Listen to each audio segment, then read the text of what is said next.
God has allowed me to be what he has created me to be. And that's a son of his and made in his image. And that's just the life that I've gotten, and I want to share that. And there's nothing else I'd rather do than just share what God has done in my life. And it would be hard for me to say that he would have done that without real life.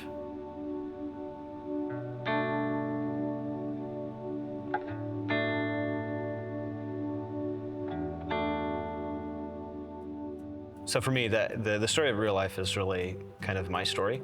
And for me, I didn't grow up in church as a believer. That wasn't just part of the way that, I remembered it growing up. And so knowing even of church or anything was just not part of my story. So Real Life started in '98. And the way that I found out about Real Life Ministries was through what now my in-laws.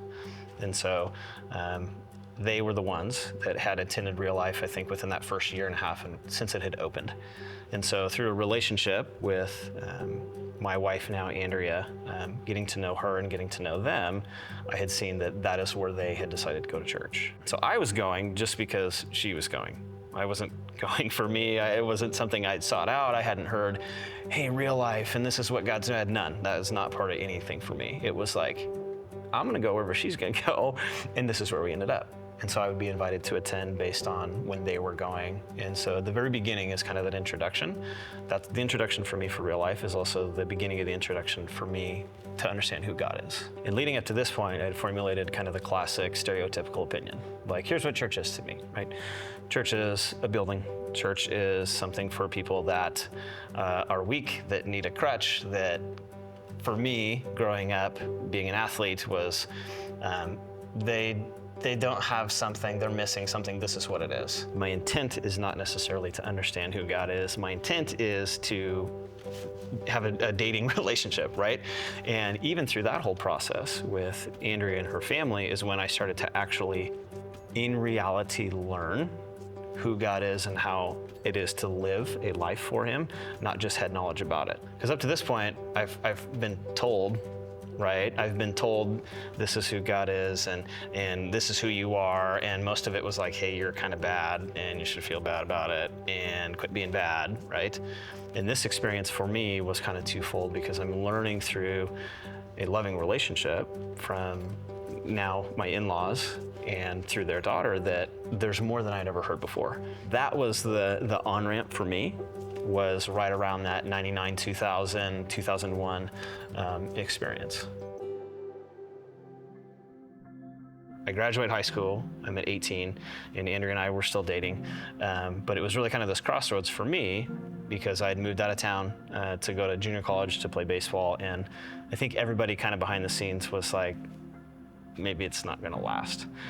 And so I ended up going away, moving away from home, moving away from the little bit of church experience that I had, moving away from relationships, a lot of those things. And quickly, within the first couple months of being gone, had kind of been impressed upon, like, I think there's more to life than what I've had so far.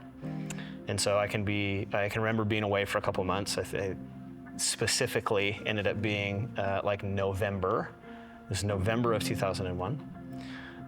And at the time, Real Life was producing the sermons recorded on CD. So I'm still pursuing a dating relationship with Andrea. Her parents and family are going to Real Life. They're not sure what's going to happen with us. They start to send me the CDs from services. And, hey, take these and here's something to listen to. And I'm like, fine, sure, thanks. But now I can say they're being intentional. They're trying to encourage me to lead me to the Lord, right? The first Bible that I ever got was from them. Hey, you're going off to college, here's a Bible. And so they would give me these CDs, right, for the first couple months. So I'm away at college and I'm trying to figure out, like, really, who am I? I've had enough of an experience by going a couple times. I'm seeing who God is through them. And I kind of come to this spot to where I'm like, okay, I don't know who I am. And I'm not sure what's true. And so I grab one of these CDs that they've given me. And I can remember it's like 11 o'clock at night. I'm sitting in the parking lot of my university trying to figure out what's true in life. Who am I, right? I'm kind of at that spot. And it's Jim's message that he's given multiple times over the years. And it's the message what he tells when his dad, Bill, challenged him on who he was and what he believed. And so I listened to that sermon where Jim's basically sharing, hey, I've lived life, I've done well, I've lived for the world. He was a all-American wrestler, but yet his dad had been pursuing him all the time. And it's basically that consummate story to where he said, you're a coward because you haven't really looked at it. You formed opinions, you are willing to look at history, but like you're a coward because you haven't looked into what's true. And it crushed me because I'm like, that's me. And in that moment was when I had to face the facts. And so for me, being away from home and having the influence from my family and a little bit of real life, and actually that message from Jim, listening to it in the parking lot in the middle of the night, I was like, that's me. And so from that point, the Bible that I had been given and some of the influence from them, I started to read the text for the first time and actually seek it out to go, what's true? And so I started reading in Genesis and I started reading in the New Testament, and I was like, this is true. Like, this is me. And I got really angry and was like, how come I hadn't known? Like, how did I not figure this out? But in God's, his sovereignty and providence, it wasn't the right time. So I was 19. It was in the fall of 2001 where I gave my life to the Lord. I ended up coming back for Christmas break, which would have been like December or January of 2002, and we got baptized. Andrew and I got baptized. Jim is the one that baptized us in that building that we started with, and that was the first step. That was the start for me to really understand what that meant. And so at that point now, I'm trying to discover on my own a little bit, what does it mean to be a believer? And at that time, I was the only one in my family.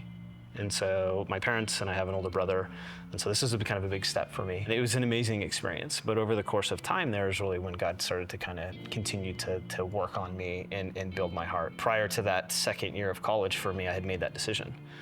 And so the next little bit was, okay, now I have to walk out, what does it mean in my life to now in priority be a believer in Jesus, to the fact to where it's impacting college and my life and my decision and impacting my family. So my next year was coming up and I had some decisions to make.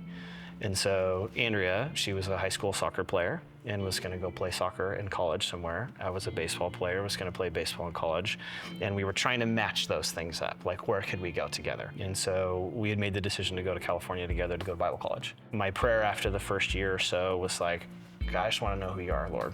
And who am I, and who are you, and what's true, and what's life, and all of those things. And I can remember prayed every day for 3 years. God, I just want to know who I am and who you are. Well, when I decided to go to California, it piqued the interest of the rest of my family. So within the first year of me being down there, my mom was kind of wondering, like, what is my son doing? Like, why would you leave all this opportunity? Why would you leave home? Why would you leave college? Why would you leave this opportunity? And so her interest was like, why? She starts to go to church with Matt and Karen, which are now my in-laws, at Real Life without me, because I'm in California. And so when I come back, we get to go to Real Life together, my mom and I. Well, then as the year goes by, then it's my brother. So my brother and my mom get to start to go to Real Life without me. And then within a couple, 2-3 years, finally my dad, like the leader of our home, makes the same decision. That happens while I'm not here. I'm not physically here. I'm in college and I'm learning about the Lord and I'm growing, and that process is happening. But all the while, my family is learning, giving their life to the Lord at Real Life, and I'm not even here. And so we end up graduating in 2007. All of that had taken place while we were gone, and we moved home in 2007. And so now I'm here, like now I'm home, and can actually start the journey of like connecting at Real Life and being a part of it. So at this point, kind of in the story, it would be, I went to college to learn about God, but kind of the next phase is where I really start to experience it, to see what does that actually mean in practice.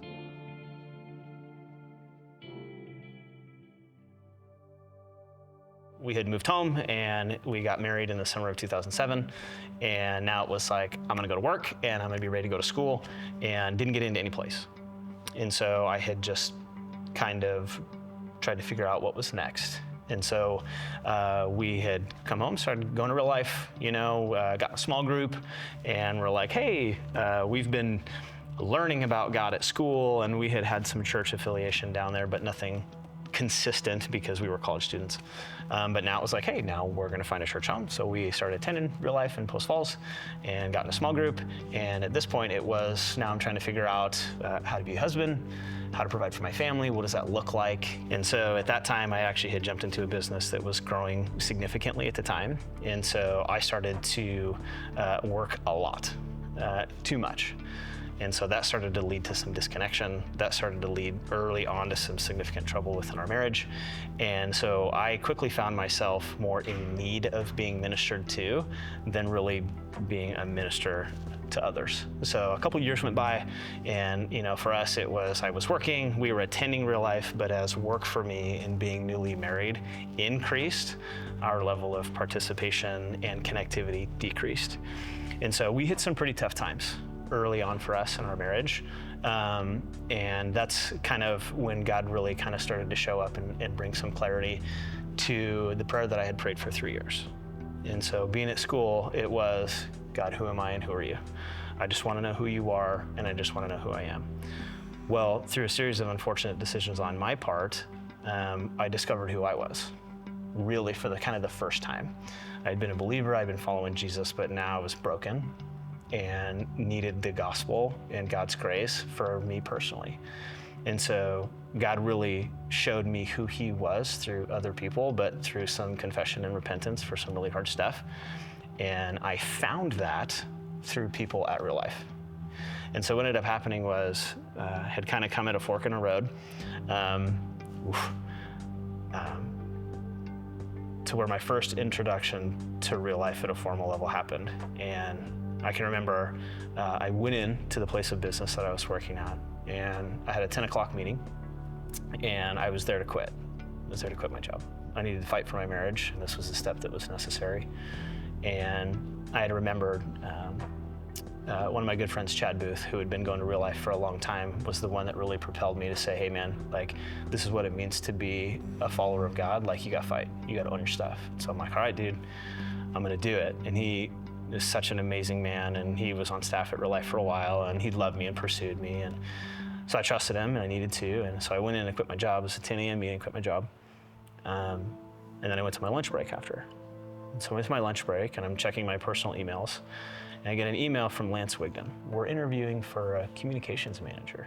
I'd never taken a class in my life, and I had nothing. And I can remember sitting there going, what is happening? How is this possible? And so with anything that I had, I was like, yes, okay. And so fast forward, we end up having an interview and sitting down with the team, which is, they're now teammates of mine. And I can remember sitting there and having them go, hey, this is when blogs were a thing, and MySpace was better than, or bigger than Facebook at the time. And so it's what is all this technology and communication? And, they're like, hey, the church is growing and we're trying to figure this out. We want to communicate well. We're looking for some help. What do you think? And I'm like, I don't even know any of this. I don't even know why I'm here, really. You asked me to be here, so here I am. And it was okay, what do you think? And I'm like, I think I can figure some stuff out. I think I'm a kind of a good leader. I went to Bible college, right? I'm trying to get my way through it.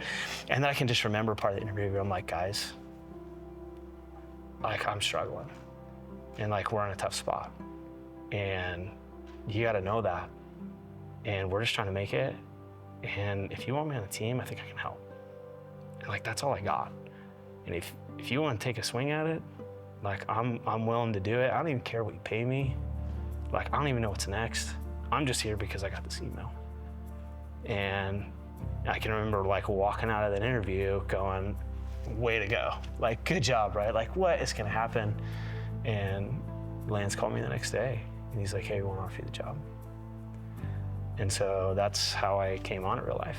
Now, little did I know that through some relationship with Jim, and Jim had known my family, and he had known my in-laws, and they had known that we had gone to school, and kind of the relational connections that are what Real Life is that I didn't know.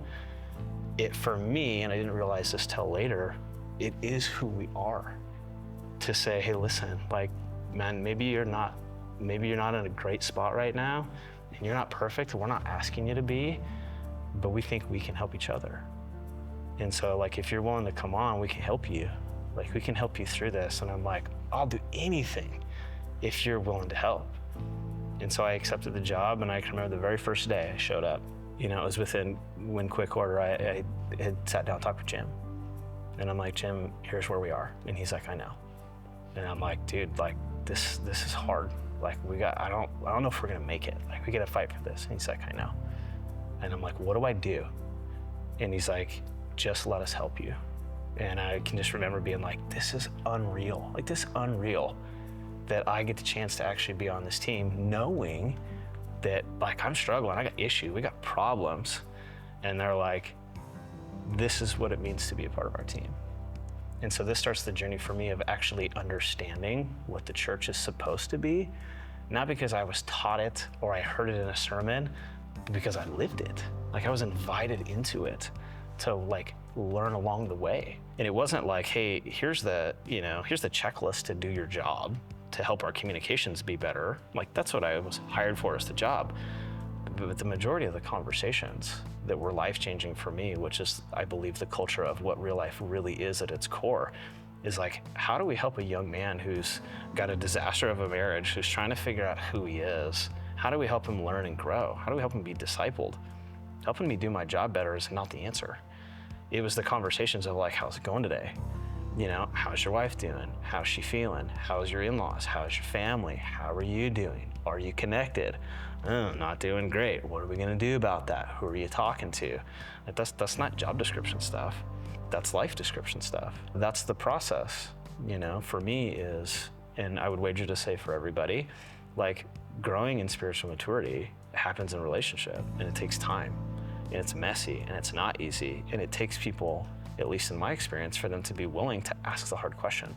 How you really doing? What's really happening? Being a young man and a young married, a young husband, a lot of my initial inclination was to fix it right away. And it's gonna be okay, and hey, you know, I made bad decisions, I'm not gonna make them anymore, right?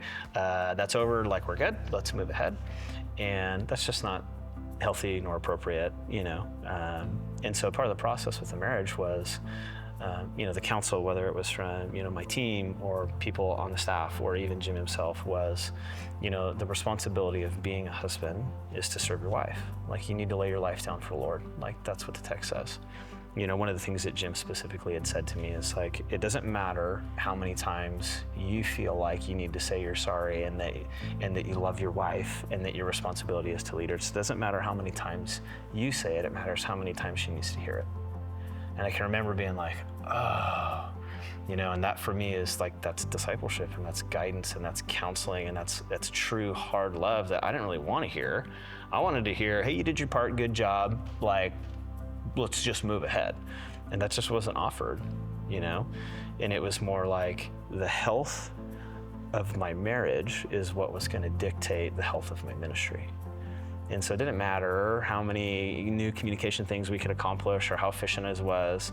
That didn't mean anything if the health of my personal walk with the Lord and my marriage was not first and foremost. As I was willing, because I had to do my part, is I was willing to follow the leadership above me, to entrust the authority that God had put over me in a biblical way, to seek wise counsel and be willing to do it. We got better. And God was glorified, and our marriage was healed, and restoration happened. And through that process, to me, showed the priority and emphasis of what real life ministries is we actually care about stuff that we care about. That really matters, the hard stuff, the stuff that everybody goes through, that oftentimes can just be overseen for a great weekend experience or an amazing worship set or even phenomenal teaching or great resources. If it doesn't lead to that, then what are we really doing? In my time at Biola, right, was a significant time for me of, like, who am I and who's God and what's true, and I'm learning all of this. You know, my constant prayer for years and years and years is, God, who are you and who am I? And who are you and who am I? And who are you and who am I? And so I'd come out of the challenging season, the beginning season in real life of going, okay, God, you've revealed to me who I am and what I'm capable of with decisions that are the opposite of your will.